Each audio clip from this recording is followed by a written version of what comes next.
Okay, I guess we're ready to begin. I'd like to welcome all of you here for this event this evening, and hopefully a couple more people might be coming in yet. Also, a welcome to any of those people who may be watching online to the with the live stream, and we welcome you also. And we're sorry that you can't be here with us.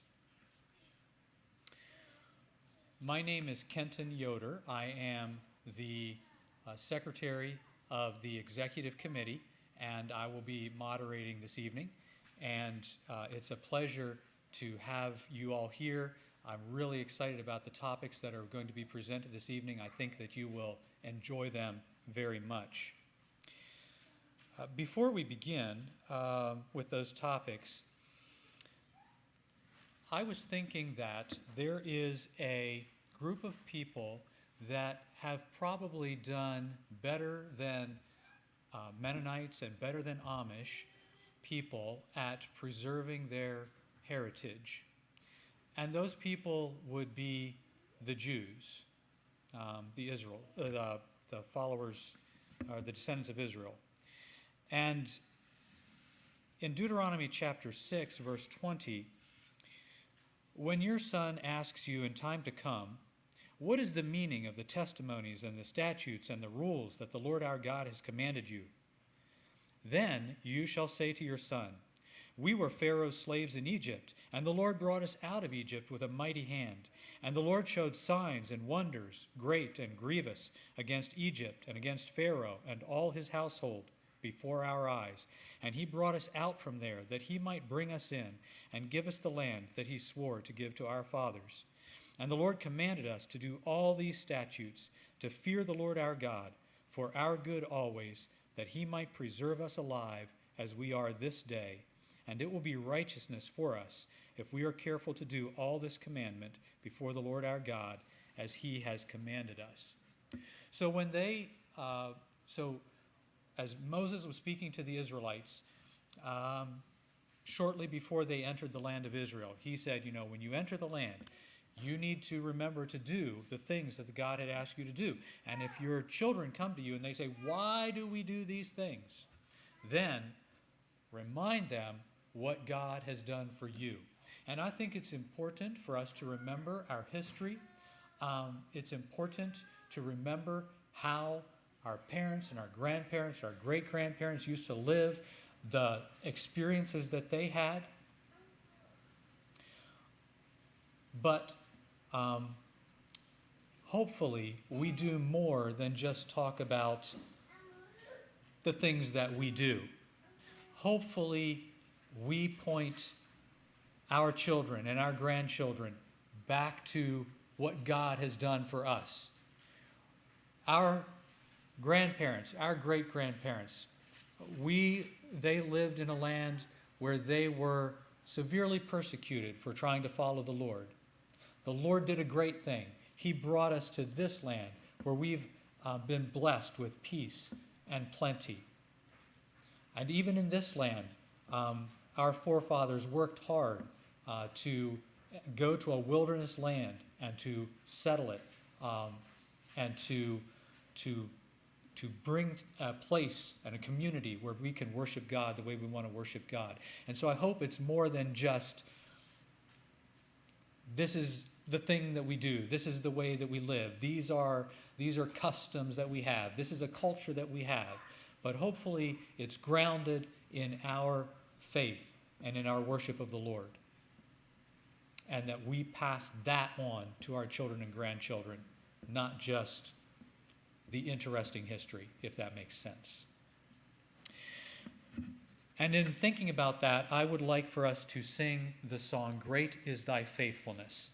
And hopefully we can get that up on the screen. I don't think it's in your songbooks. And hopefully we can get that up on the screen so that we can see the words and the music to sing that.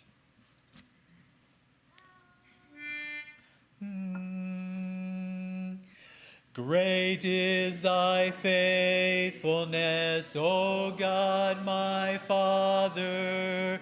There is no shadow of turning with thee. Thou changest not, thy compassions, they fail not. As thou hast been, thou forever wilt be. Great is thy faithfulness, great is thy faithfulness. Morning by morning, new mercies I see. All I have needed, thy hand hath provided. Great is thy faithfulness, Lord, unto me. Summer and winter. Summer and winter and springtime and harvest, sun, moon, and stars in their courses above, join with all nature in manifold witness to thy great faithfulness, mercy, and love.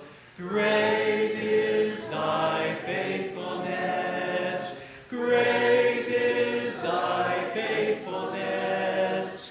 Morning by morning, new mercies I see.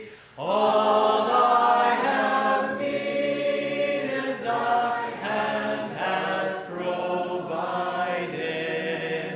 Great is thy faithfulness, Lord, unto me. Let's pray. Our Father in heaven, thank you for your faithfulness over the years. You were faithful to the Israelites at the time when they needed your faithfulness. You have been faithful to our ancestors. You have been faithful to us personally. And I pray that we might not hesitate to witness to your faithfulness to those people around us, and especially to those who come after us. Thank you for this opportunity that we've not had for several years to gather together in this place to look again at the history in this area and the history of people who moved from here on to other communities as well. And so bless the speakers as they speak tonight. I pray that their minds would be clear and that their thoughts would come freely as they share what they've prepared. We ask these things in Jesus' name. Amen. I would like to, before we get to the first topic of the evening, I'd like to have a microphone brought to Kenneth Yoder, and I'd like for him to share a few words, if he would be so kind, about some of the items that are on display up here, which he has generously provided for us this weekend.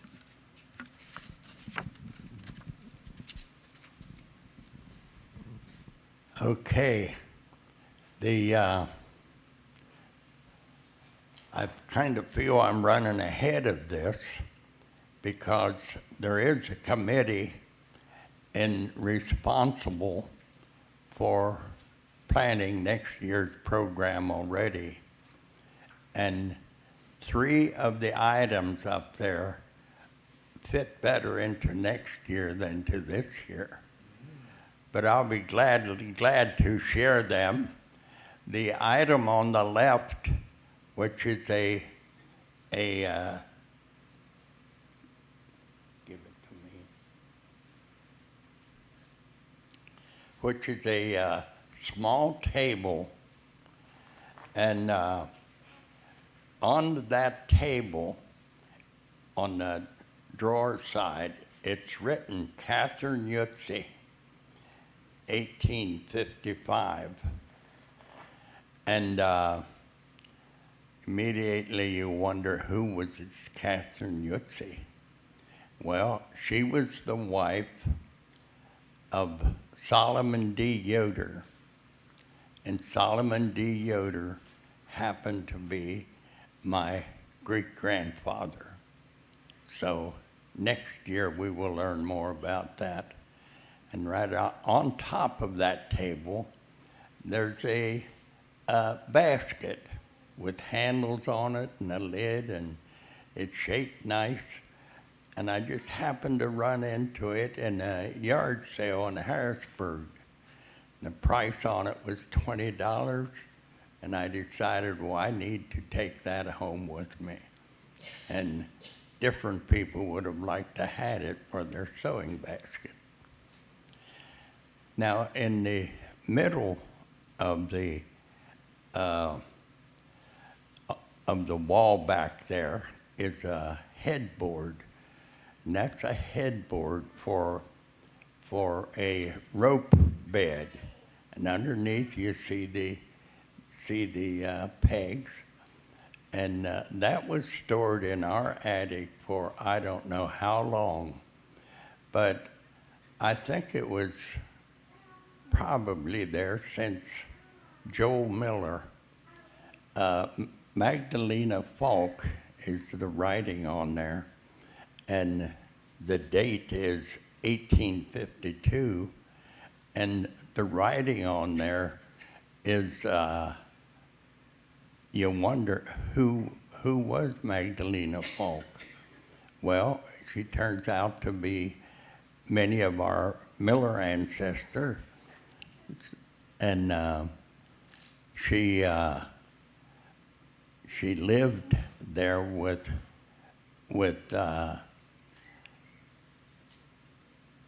Joel J. Miller. And so that's how that was came into her attic and was stored in there for many, many years. And I bought it at my grandmother's auction. She was a Miller, and I think I paid $10 for it. And we have the whole thing up at the house, the sideboards and everything. And we even had our daughter wanted to sleep in it, and which she did for a good long time. In front of that, there's something that looks like the end of a log. And what it really is a butter churn, and has a handle sticking out the top, and that's how you churned it.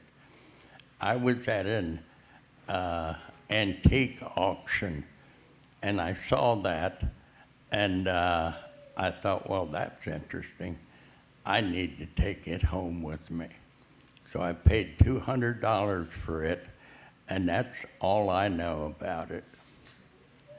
Then next to that, on the right-hand side, is a spinning wheel. And there's some initials on the top of it there.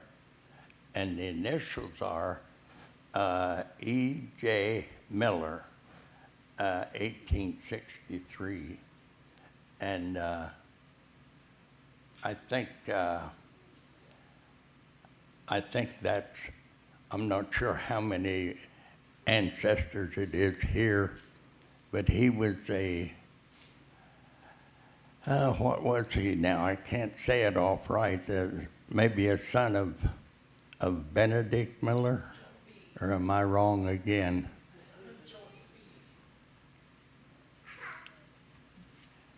I think I'm being corrected.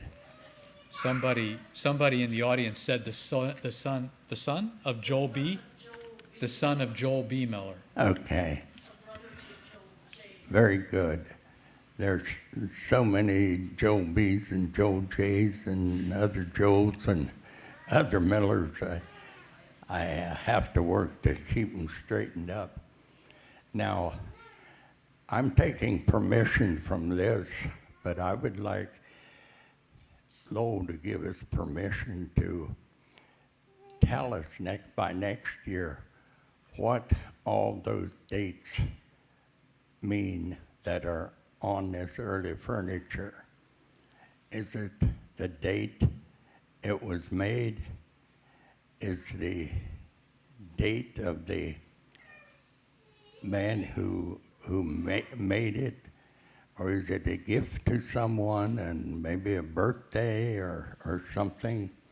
And the three items that are up there with dates have were men and women, could be made by women, for women, could be made by men, for men, and maybe we can find an excellent speaker till next year and they can figure all that dating and naming system out for us.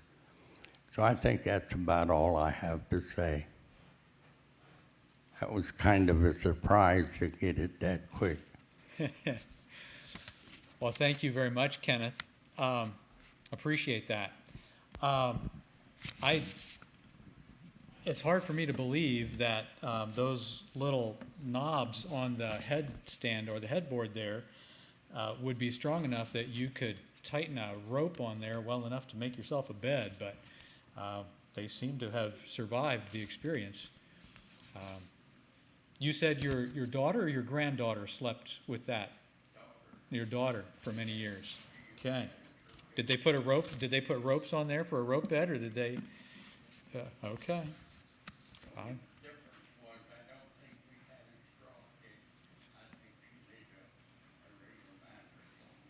Okay. She laid a regular mattress on top instead of a straw tick. Well, I would rather sleep on a regular mattress than a straw tick myself. Well, thank you, Kenneth, for bringing those things. And even though some of them may be a bit of a preview for what's coming next year, I don't want to jump the gun on that one, but nevertheless, I think similar things certainly would have been used during the time period that we are discussing this weekend. And I find it interesting that the spinning wheel is dated in the 1860s, and I think we'll hear later tonight that they were already beginning in some areas to phase out the spinning wheels and use other methods as early as the 1840s or whatever. So that just means that in some areas they continued on using spinning wheels even after other methods were available. So that's something to consider and ask why, and see if that might show up later. Okay, with that, the first topic this evening is going to be Amish population statistics, immigration, and emigration by Jim Yoder. James Yoder and his wife Edith live about 2 miles south of Grantsville in an area called Casselman, with the Casselman River flowing by their backyard. They are the parents of 3 grown children. They have 7 grandchildren and 2 great-grandchildren. James is a retired, self-employed welder, and he has delved deeply into the local Amish and Mennonite history, especially in regard to genealogy and historic photography. His articles and photographs have appeared in The Historian. His printed compilations and booklets include the Nicholas Keim Family, the school to be known as Yoder, and From the Casselman Valley to Iowa Territory, 1846 to 1870. I have found Jim to be extremely knowledgeable and very gracious and happy to help when you have questions. Such a kind and humble man, and it's an honor to have him here tonight and to share with us. So Jim, if you would come and present your topic.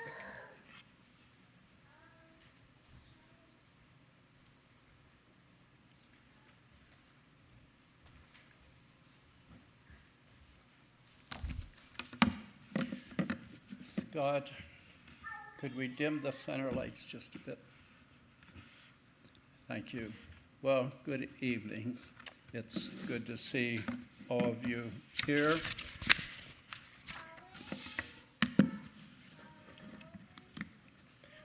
The title is Mennonite, and I'm including Amish Mennonite Population, Statistics, Immigration, and Emigration.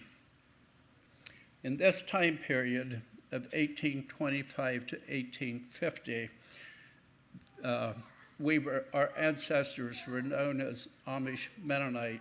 The term older Amish had not yet been used. So this evening, I will simply be referring to Amish and Mennonite. By my count, in the 1820 census, the Amish and Mennonite population was 217, and by 1850, it was 502. In this group, we have both the first and second wave immigrants. The first wave came to the Casselman Valley from about 1750 to 1800. The second wave around 1815 to 1816.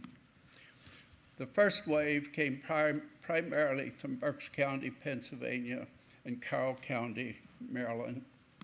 The second wave, primarily from Germany, directly to the Casselman Valley.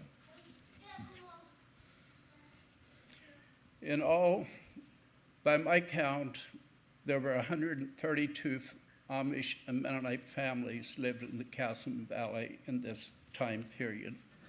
So I have chosen approximately 60 families, which will give us a view or a picture of the Amish and Mennonite church in the Casselman Valley during the years of 1820 to 1850. So the question is, who were they? We'll start with Benedict Beachy. His wife, Mary Branneman, arrived from Germany in 1826.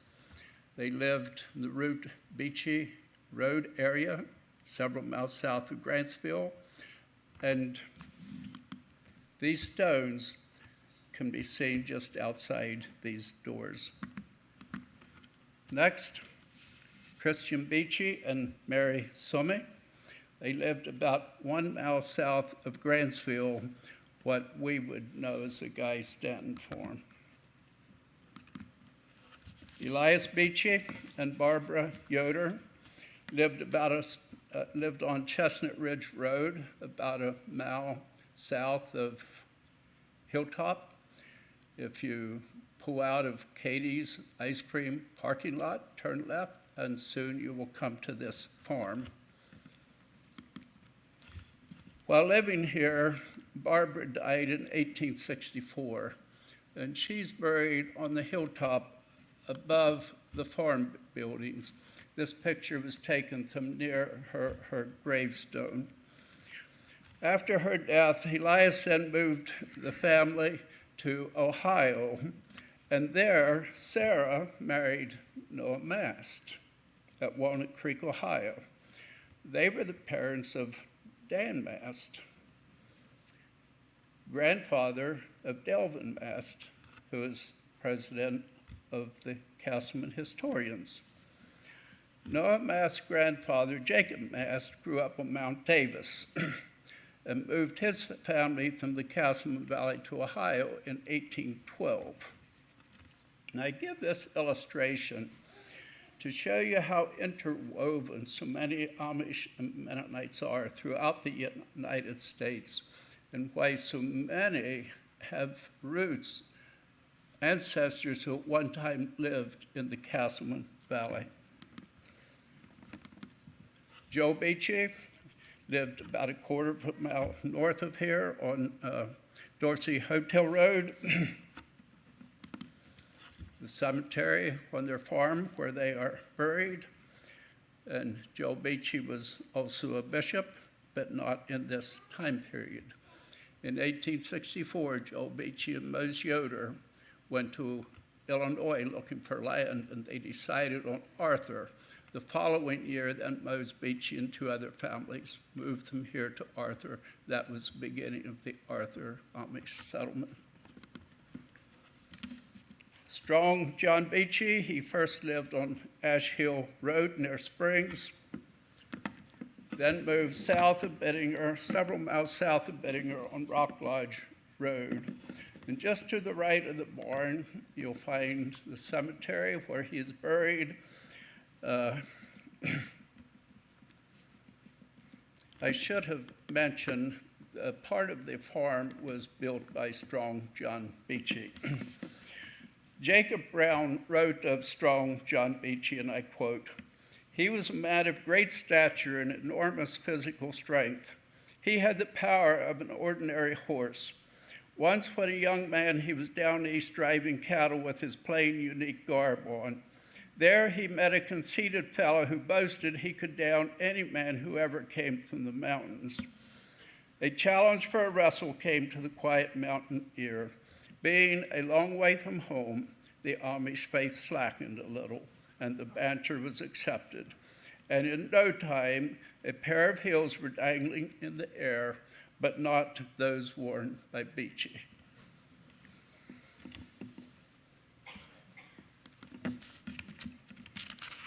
Jonas Beachy first lived on River Road near Springs, and then he moved several miles west of Grantsville. And I don't know if Jonas lived in this house. This is a house that was built by his father, Samuel Beachy. But on this farm is the cemetery where Jonas and Sarah are buried.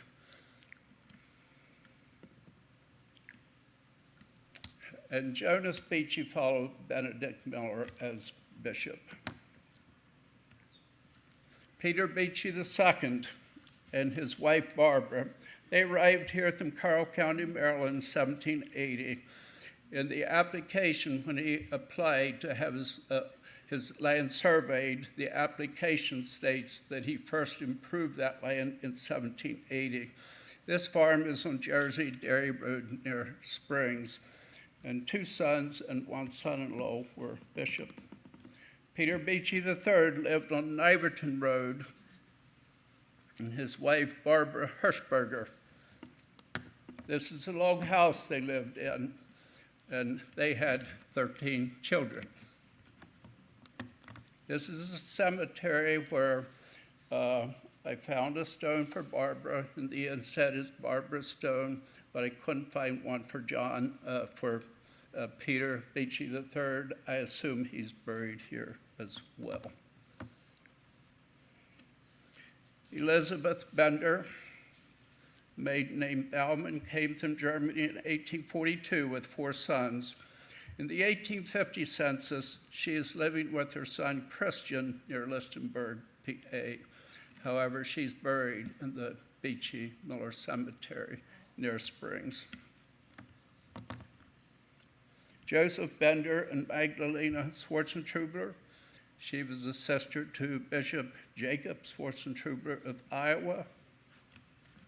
I think they both probably arrived in 1836 from Germany.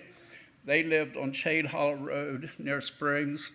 You would recognize this as Bishop Noah B. Yoder's farm. They moved to Kelowna, Iowa in 1857 with 4 children. Wilhelm Bender was married twice. In this time period, his wife was Catherine Miller. He arrived from Germany perhaps in 1830 or 1832. I would tend to think the year was 1832, but we'll look at that. He lived on Ash Hill Road near Springs, and Wilhelm owned quite a bit of land. He was a large landowner. The house that you see, a section of that was built by Wilhelm. You'll find the stone for Wilhelm and his second wife in the Niverton Cemetery, and the stone in the bottom is that of Wilhelm's mother-in-law, Susanna. She was earlier married to Peter Scheib. He died, then she married John Kemp. The question is often asked, what year did Wilhelm arrive?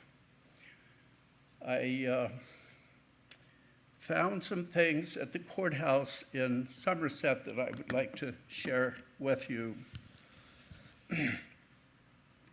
On October 9, 1837, Wilhelm reported to the court of Allegheny County, Maryland, that he arrived in the USA and intends to become a citizen in Allegheny County, Maryland.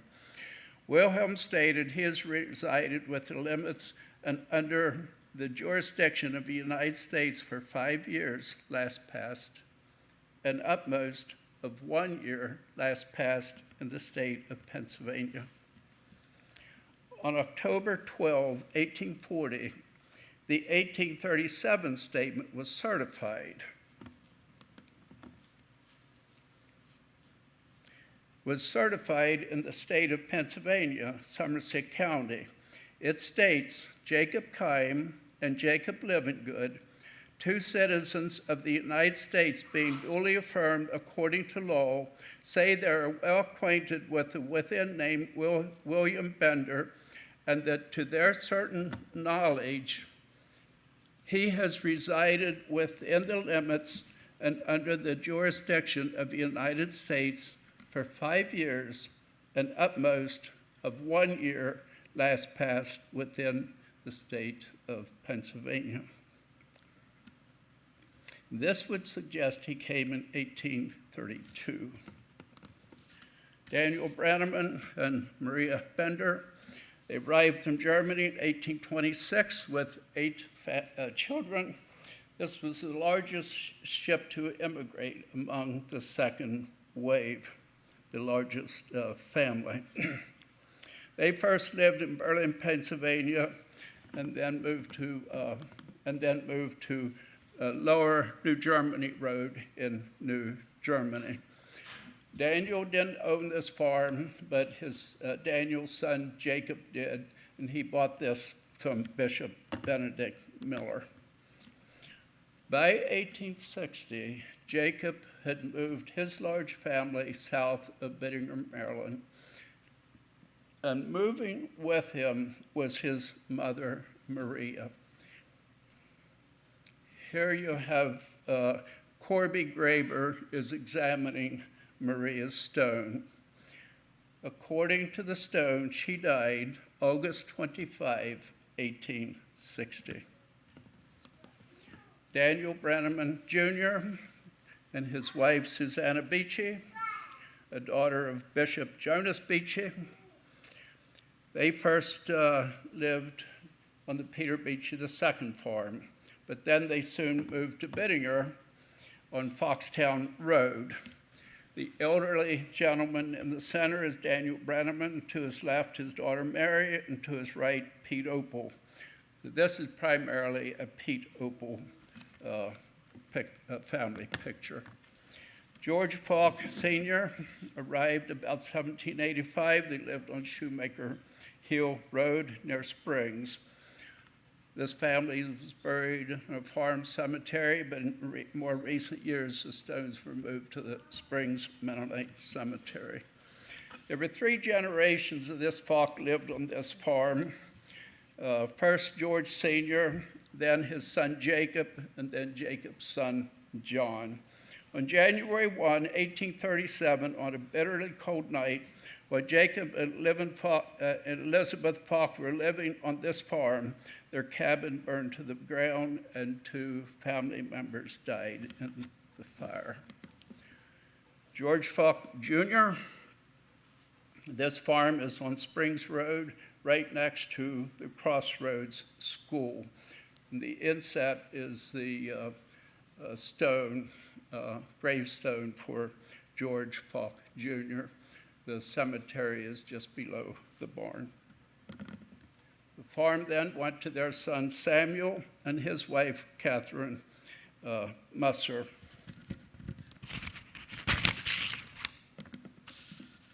Jacob Falk and Barbara Gingrich. Barbara arrived from Germany in 1834 and this family lived on Summy Drive off Oakdale Road, where Floyd Summy currently lives. They're buried in the Union Cemetery at St. Paul, Pennsylvania. Now we come to John Gingrich, and I look to David. Several John Gingrichs lived in the Casselman Valley. In 1826, a John Gingrich's name appears in a land document with Bishop Benedict Miller. In 1830, a John Gingrich is listed in the Elk Lake census with a family of 9.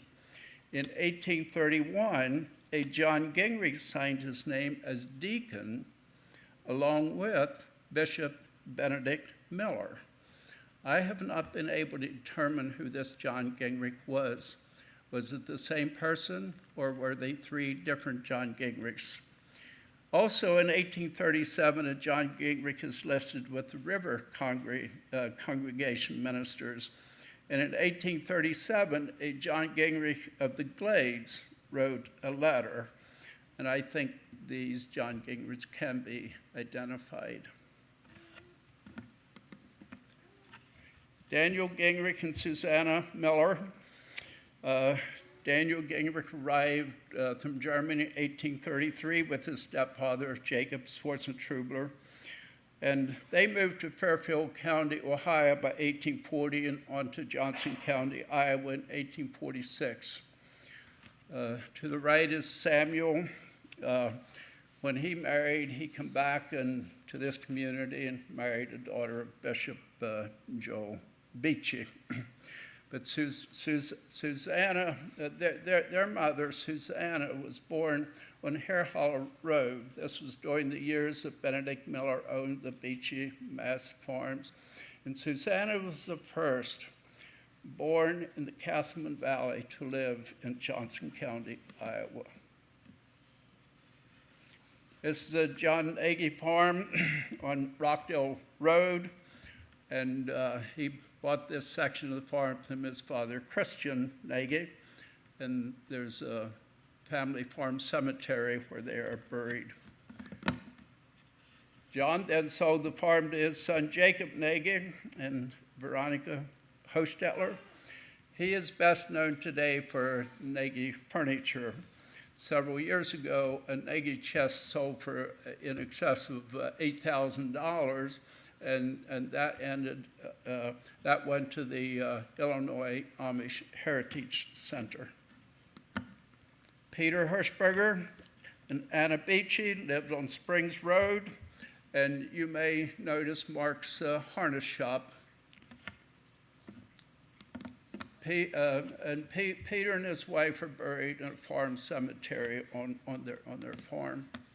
The farm then went to their son Daniel Hirschberger and his wife Sarah Nagy. Jeremiah Hirschberger and Elizabeth Falk lived at Springs. John Hirschberger,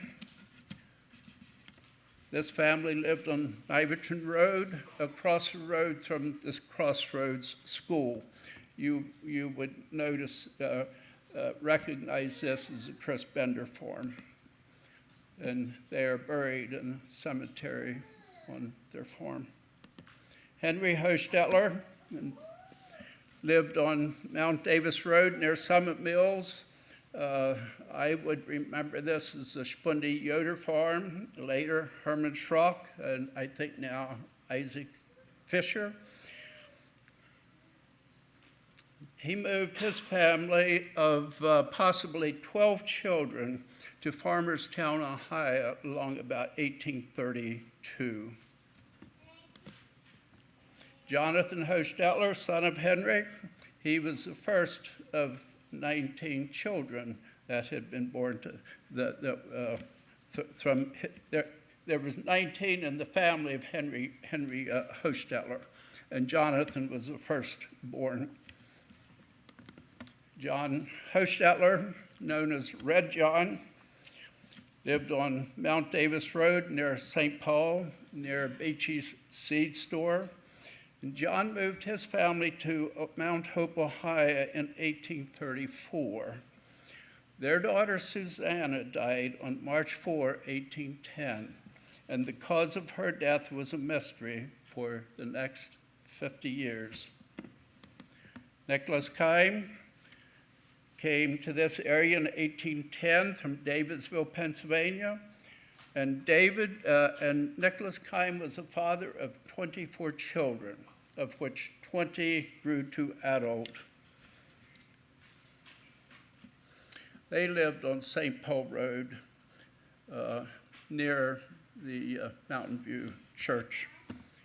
Nicholas, this is the cemetery where Nicholas Keim is buried.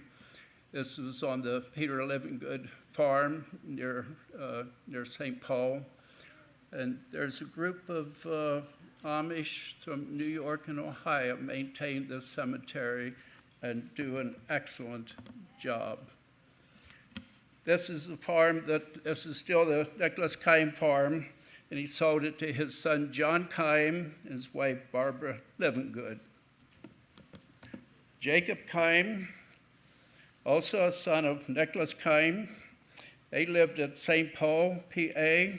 And Jacob was a janitor of the Union Church at St. Paul, Pennsylvania from the time it was built to his death. His obituary states, on Christmas morning, he made a fire in the meeting house and attended the service.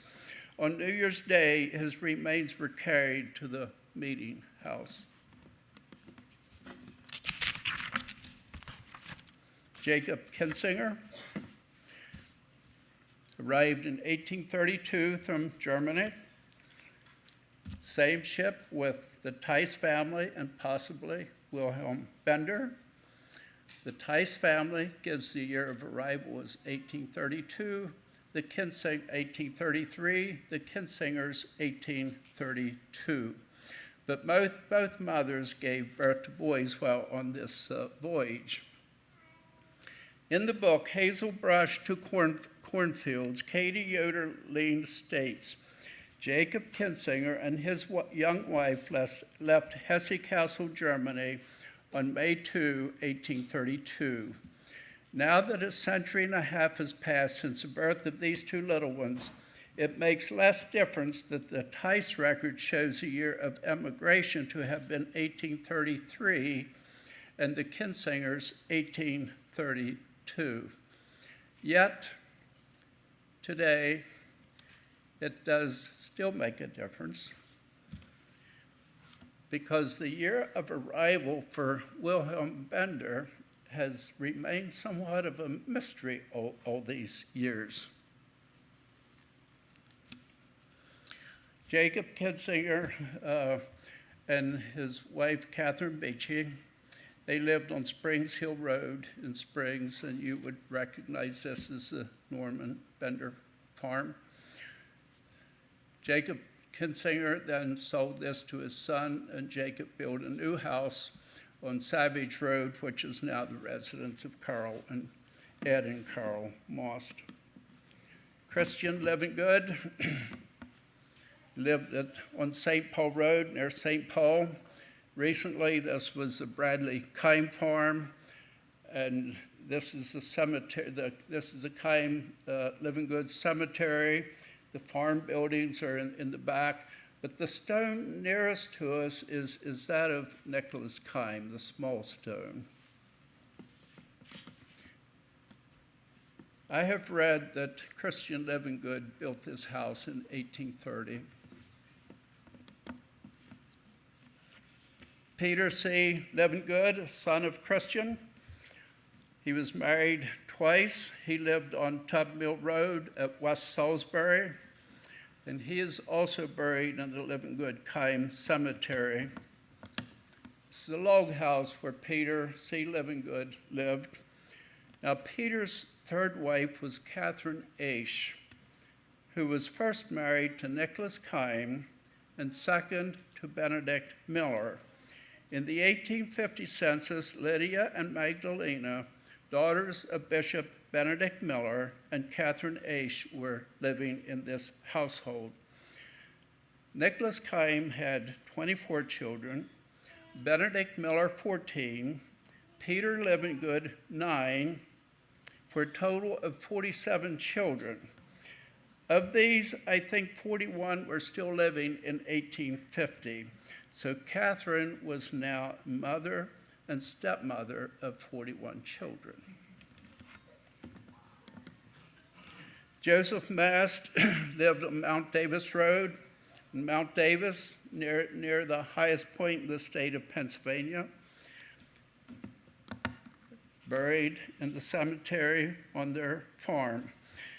Now, I think 8 of Joseph Mast's children moved west and used the name Mast. 3 remained in the Casselman Valley and used the last name Most. Delvin Mast, our president, is a descendant of Joseph through his son Jacob, who moved to Ohio in 1812. I am a son of Joseph Mast through his son Jonas Most. Samuel Most, son of Joseph Most, lived here. This is currently the Lauren Bender family farm. Benedict Miller first lived on Hare Hollow Road. His father, Jacob, had bought this farm and sold it to Benedict in 1814. While living here, Benedict was ordained minister in 1809 and bishop in 1813. In 1820, they moved their farm to the Peter Beachy farm near Springs. Both that picture and this picture were taken from nearly the same spot, just up on the hill. It's the Benedict Miller log house, which is now at Spruce Forest near Penn Alps Restaurant. Joel B. Miller was the next owner of this farm, and his wife Catherine came from Germany in 1826. In Joel Miller's obituary in the Herald of Truth on August 15, 1885, it states, "He is much missed in the church in the singing." Peter P. Miller and Barbara Yoder lived on Ernest Miller Road at Meyersdale, and they're buried in the farm cemetery. Of this family, 2 were of the 3 families who left here in 1865, which was the beginning of the Arthur, Illinois Amish Church. Christian Orndorff and Barbara Schwartzentruber, they came along about 1839 or 40. They first lived in Pocahontas with Daniel Yutze. Later, they bought a farm at Bittinger, and this cemetery is on their farm. And it was interesting that they first lived with Daniel Yutze or nearby, because Daniel Yutze's grandmother was an Orndorff. But I've never seen a family connection, but there almost had to have been. And also living with them was a John Orndorff.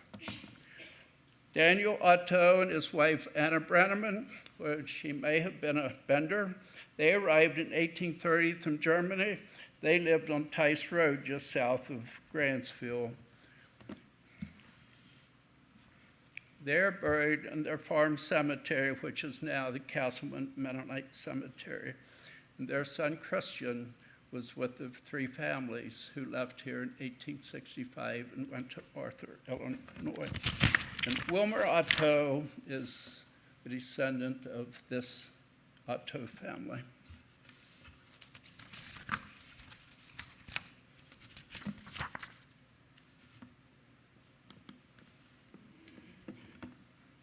Jacob Otto and his wife Maria Shetler. Maria arrived in 1830 and Jacob 1831 from Germany. They lived on Lower New Germany Road. This is the log house they lived in. And here we have a picture of Maria Shetler. And it's from this Otto family we have the Ottos in Springs. While in Germany, Jacob Otto was given a Bible by his father. And this is now Grace Schunk, a great-granddaughter of Jacob Otto, holding that Bible. And this Bible is now in the Springs Museum. Jacob and Maria Schoenberg arrived at least by 1839. They lived on Springs Road, which is now the Martin and Kay Bender farm. In 1867, their heirs sold this farm to Peter and Barbara Slayball, who in 1901 gave this farm to the Maple Glen Church. This one. They in turn then rented the farm, leased the farm to Enoch Bender. John Stavanis, he arrived along about 1815 from Frederick, Maryland. I don't think his parents were Amish, but it seems each of the children married Amish. But John Stavanis was the father of 20 children, and he is buried in the Niverton Cemetery. This farm is on Savage Road near Springs. John Stavanis' grandson, Ralph Stavanis, wrote an article describing how his grandfather John helped slaves as they were traveling along on the Turkey Foot Trail. That was quite interesting. Daniel Schwarzentrubler arrived from Germany in 1819, and they lived just south. This is Christian Schwarzentrubler and Barbara Bender. They arrived in 1839 from Germany. They lived on Ash Hill Road at Springs, and they bought this farm from her brother Wilhelm. Daniel Schwarzentrubler and Barbara lived just south of Grantsville, perhaps 1 mile, and you would recognize this as the Guy Stanton farm. And Daniel arrived from Germany in 1819. Jacob Schwarzentrubler, Bishop Jacob Schwarzentrubler, came to the New Germany area in 1840 from Shanksville, Pennsylvania. And here he built a dam and a grist mill. I think the grist mill to the right was actually built by Jacob, and it was then taken down in the 1940s. The dam then was improved by the CCC camp in the 1930s. But Jacob moved his family to Johnson County, Iowa in 1851.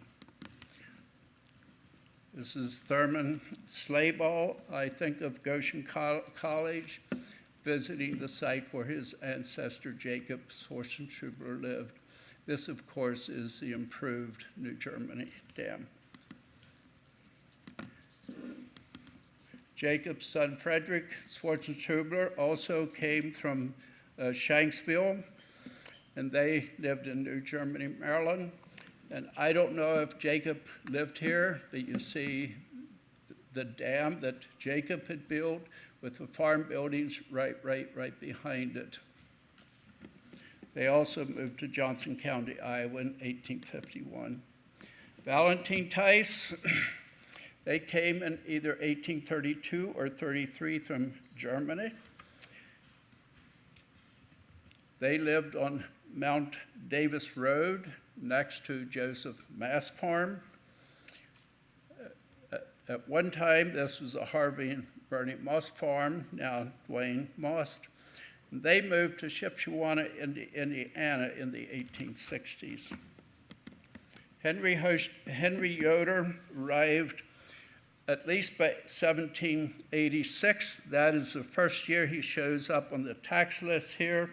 They lived on Shoal Mines Road at Summit Mills.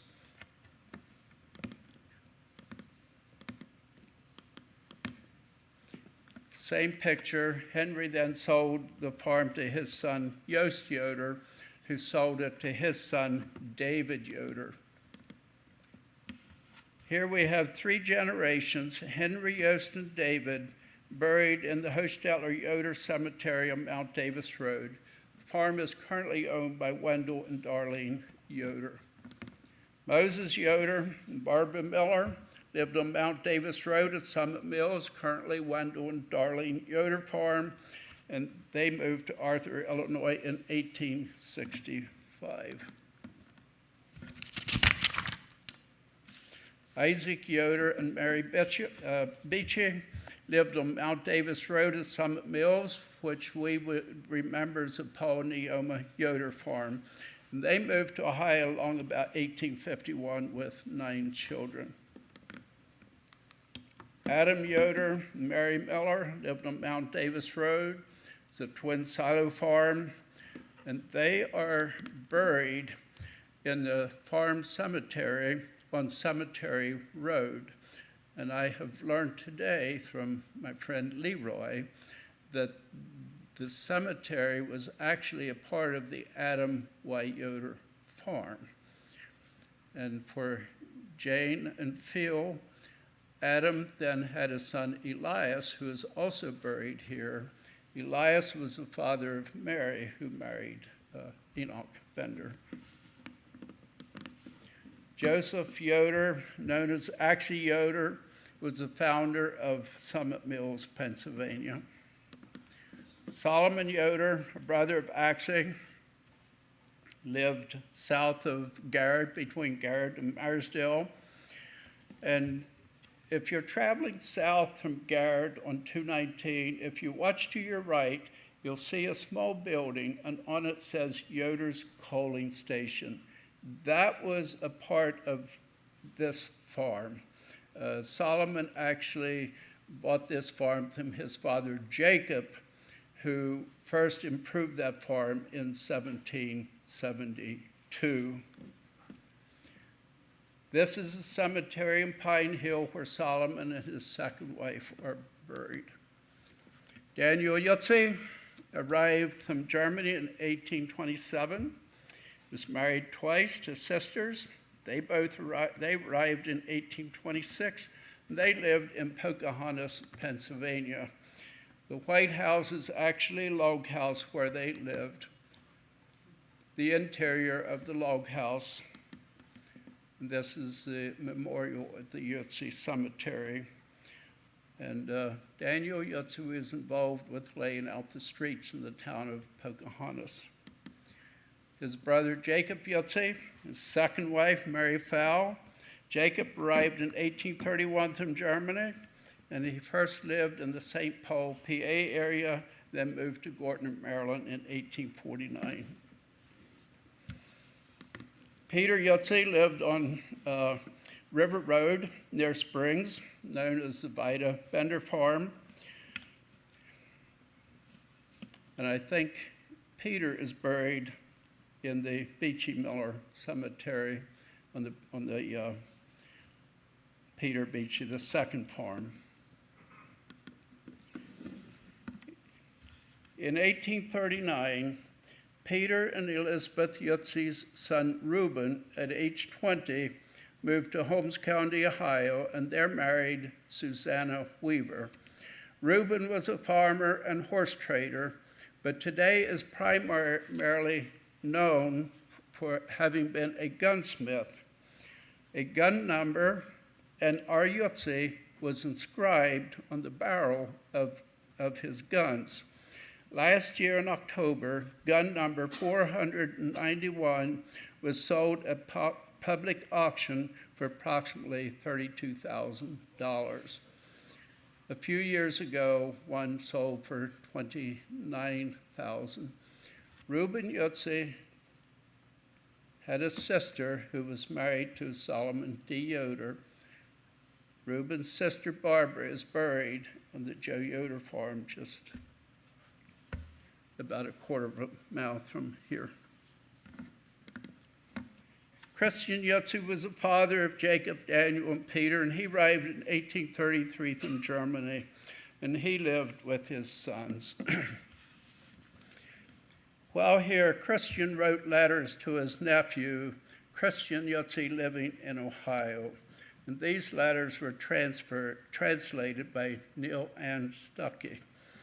In a letter to his nephew on June 6, 1845, Christian penned these words: "Blessed peace and mercy from God the Father, a good understanding with your unvarnished belief through the spilling of the blood of Jesus Christ, who died for our sins and has risen for our righteousness' sake.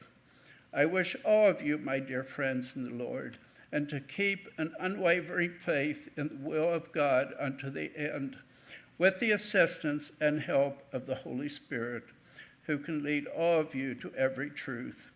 And so, goodbye.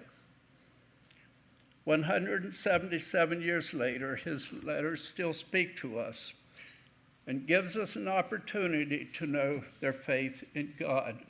And the message of salvation through his Son, Jesus Christ, has continued from generation to generation, even to us. We are a blessed and privileged people. So now, in conclusion,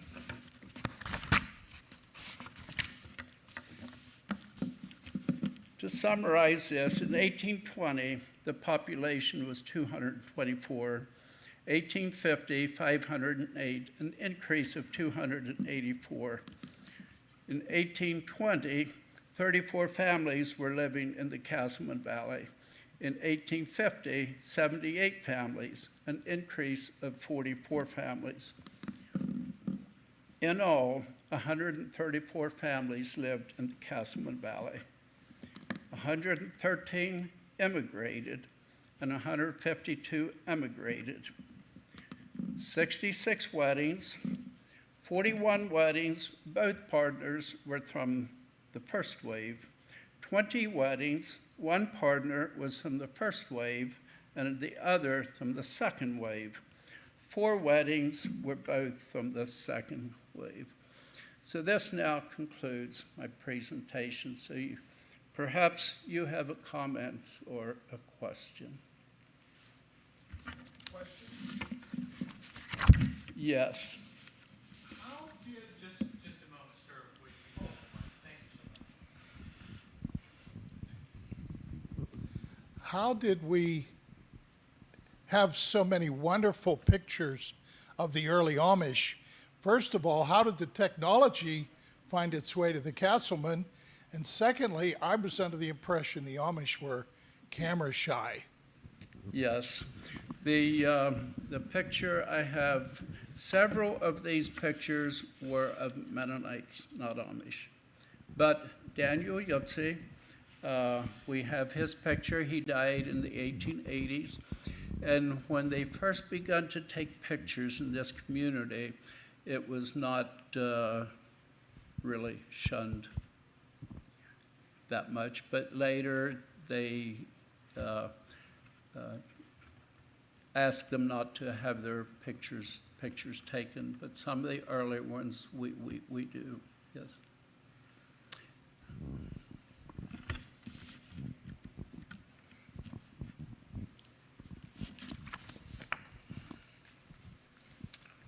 Okay, well, thank you.